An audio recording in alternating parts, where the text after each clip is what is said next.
Alright, well, this video is about two things. See, I was going online to see if I could find any personal blogs, vlogs, vlogs, whatever they call them, video logs, about people who've seen their dreams become obsolete or can no longer achieve them realistically. And I've come to realize that Google has ruined YouTube. Google, you are a bunch of assholes.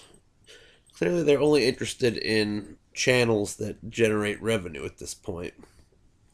It used to be YouTube was YouTube, like you, like the viewer YouTube, you know? The people who, it was a sort of a community. There were people who made videos like me, your average Joe, who just wanted a voice in the world, even if it was a relatively largely insignificant voice. But it was a place for us to express ourselves. And now you go to YouTube, and what is this crap? It's all stuff that's, high volume crap. It's all, movies and pop, music and all the vlogs are no longer about self-expression anymore. They're all about making money. Everyone's got a an ad going at the beginning, or if they don't have an ad, then they're hawking some product or idea in their or website in their videos. And this is not what YouTube started out as. There were interesting conversations that happened on YouTube in the early days. I actually,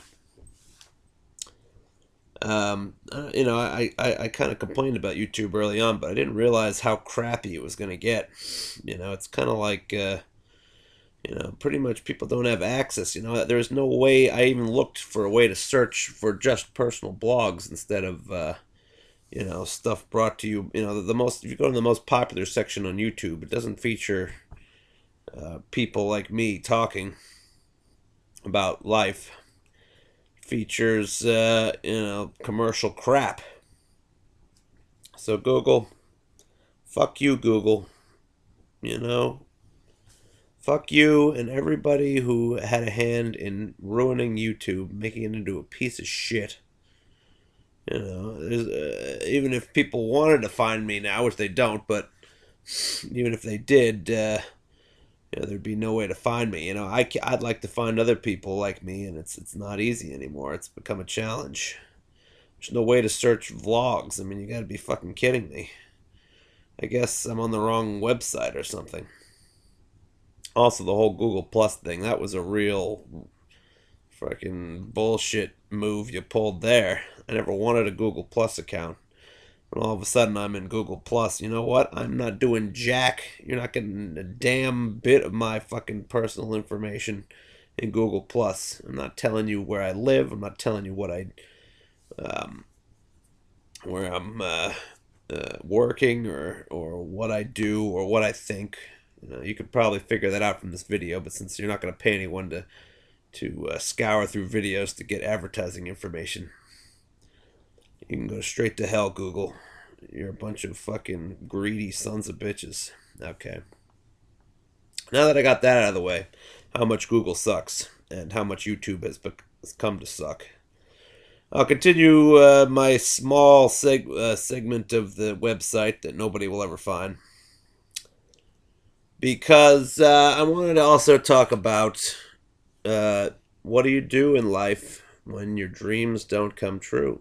It's amazing. I go online looking for vlogs of people, who try to see what people have to say, or at least commiserate with other people who may have gotten to the point where their dreams are no longer achievable. And 99% of it is crappy frickin'. There's these people are a dime a dozen. The motivational life coaches, the sort of the hope blogosphere, saying, oh, you can reach your dream no matter what. Oh, it's never too late to strive for your dream. It's don't never give up. I mean, are you people living in reality? I am 34 years old. I am not going to be a rock star at 34 years old. I might be able to carve out a niche to, in jazz or something. I could probably be a jazz musician, be successful in that. Not really successful because jazz is not that popular anymore, but I'm not going to be a rock star. People don't become rock stars past the age of, the latest, 33. I mean, one of the oldest rock stars I can, one of the rock stars that was old when they started was Andy Summers from the Police. I think he was about 33, which is a year younger than me when he became a rock star. And that is an extremely, extremely rare and extremely small percentage of rock stars. I mean, it's minuscule, it's slim to nothing. So, the chances for me to become a rock star are basically non existent, especially since, even guys like Andy Summers or Willie Nelson, someone might also say, they already had something of a career in music going. They worked on it and they'd been doing music since they were in their 20s. And it just took a long time for them to come around and they finally got into the right situation. That's not going to happen for me because I'm not even on the radar in the music world.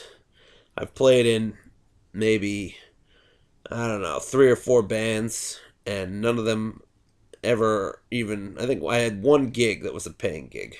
That's it. One gig, and that was about. It must have been like 4 years ago, something like that. It was a while ago. And we didn't make much money. And the money we did make went to buy a bass or something like that.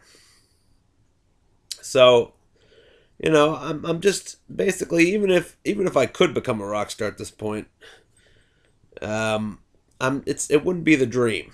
The dream is not to be a late 30s rock star. The dream is to be a rock star in your 20s. So, my dream is dead.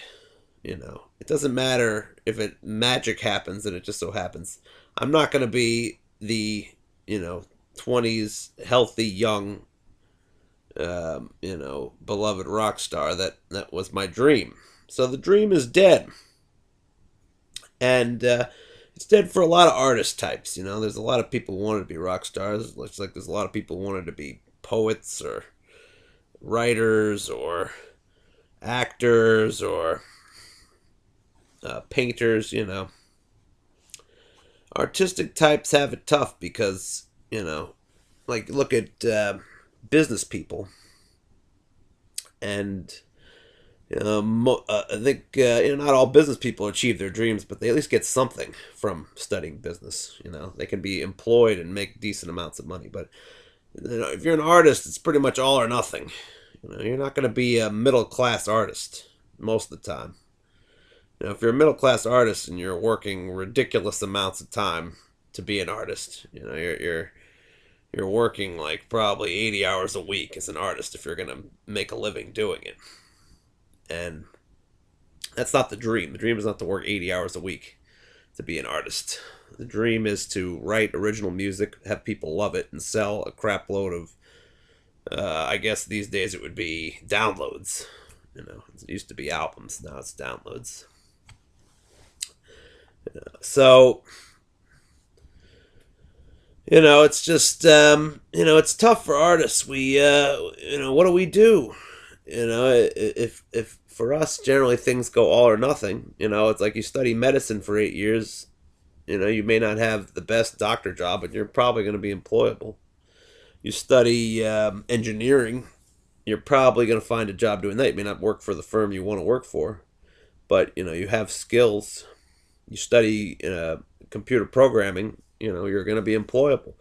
But you make your bet on artistry, and most of the time, you end up with jack squat. So, what are we supposed to do as artists? We have it in us to create. We want to make things of beauty in the world. and nobody is interested in our creations, or we just don't have the skills to sell our creations the way other artists do. And if you're an artist, you don't really, you shouldn't really have to care about selling yourself. They're always saying, oh, well, if you're an artist, you also have to know how to market yourself. That's not what artists do. Artists aren't marketers. Artists are artists. They want to create art. That's it. And, the lucky ones find a marketing guy to work with when they're at an age where they can be marketed. But the truth of the matter is, most people don't really care that much about the art. Most people care about the image associated with the art. Is this, women say, is this a guy I can sleep with? Good. I'll listen to his music. Men say, is this a guy that makes me, that where I hear his music and I develop an inflated image of myself? Good. I'll keep listening to him. That's how it works these days. Men want to consume art to make themselves feel better about themselves mostly, and women want to consume art because for the same reason or because they're in love with the artist. So I guess what I'm saying is, what do you do as an artist when you come to the realization, like so many other artists, that you're not going to be able to pursue your dream realistically? I mean, you can do it and for the rest of your life and develop as much art as you can and never be recognized. And, maybe there'll be a chance, like Van Gogh, that on your deathbed or afterwards, someone will come along and realize that you made something beautiful. And it'll go into the popular consciousness, which is what every artist hopes for, that their music enters some amount of the popular consciousness. But there's also a good chance that you'll never, that not any of your artistry will make a damn difference in the world. That you will just be totally ignored, your art will be totally ignored, and therefore you've served no real purpose on this earth. So, what are you supposed to do? The drive to create art is still there, but you have no consumers for your art. How do you move on? What else is there in life?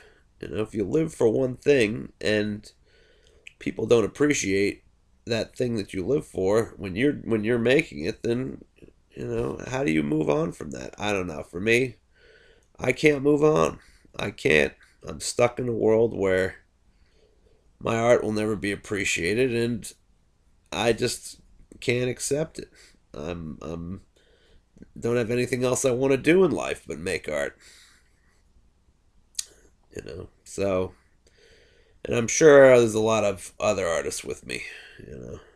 I wish we could develop some kind of separate society of artists that just made art all the time, and that was, art was kind of the new value. Forget money, it's all about art. Art's traded for other art. And that's it. Art would be the currency. Well, that's my fantasy world anyway. And I guess I'm sort of making this video for solidarity with other artists or other people out there who know that their dreams are unachievable. Don't let people lie to you. Sometimes your dreams are unachievable, and it's a sad thing. And, I mean, you don't want to be like me and wallow in depression, but, it's just hard to know what else to do with your life when things don't work out the way you hope. And, you only get one chance, and when it's too late, you just kind of have to live out the rest of your life figuring out something to do that will keep you from killing yourself. And for me, I don't know what that's going to be. But I hope someday I figure it out.